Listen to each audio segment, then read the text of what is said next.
Panangattiri RPM higher secondary സ്കൂളിലെ NSS യൂണിറ്റിന്റെ സപ്തദിന സഹവാസ camp സമന്വയത്തിന് തുടക്കമായി. കൊല്ലങ്കോട് BSS ഹയർ സെക്കൻഡറി സ്കൂളിലാണ് ക്യാമ്പ് നടക്കുന്നത്. കെ ബാബു MLA ഉദ്ഘാടനം ചെയ്തു.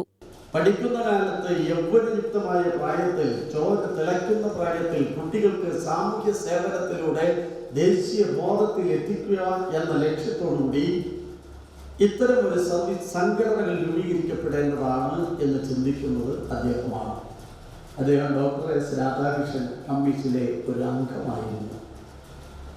പിന്നീട് രണ്ടാം പഞ്ചവത്സര പദ്ധതി കാലം എന്ന് പറയുന്നത് ആദ്യ പഞ്ചവത്സര കാലം എന്ന് പറയുന്നത് തുടങ്ങുന്നത് 1952-ലാണ്.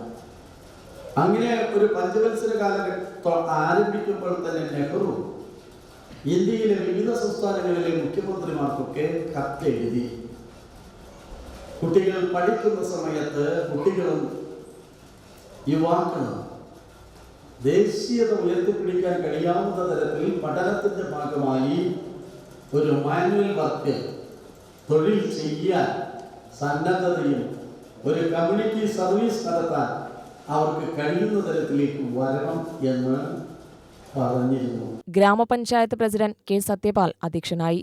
NSS programme officer doctor Jacob John മുഖ്യാതിഥിയായി പങ്കെടുത്തു.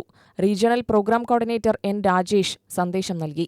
Member K. Soudamini, BSS higher സെക്കൻഡറിയിലെ PTA president Subramanian, RPM higher സെക്കൻഡറിയിലെ PTA president M. Mohanan, BSS principal R. Kaladharan, പ്രധാനാധ്യാപിക E. K. Preetha, RPM principal R. Vasudevan, NSS ജില്ലാ കൺവീനർ പ്രവീൺ ശശിധരൻ മറ്റംഗങ്ങൾ പങ്കെടുത്തു.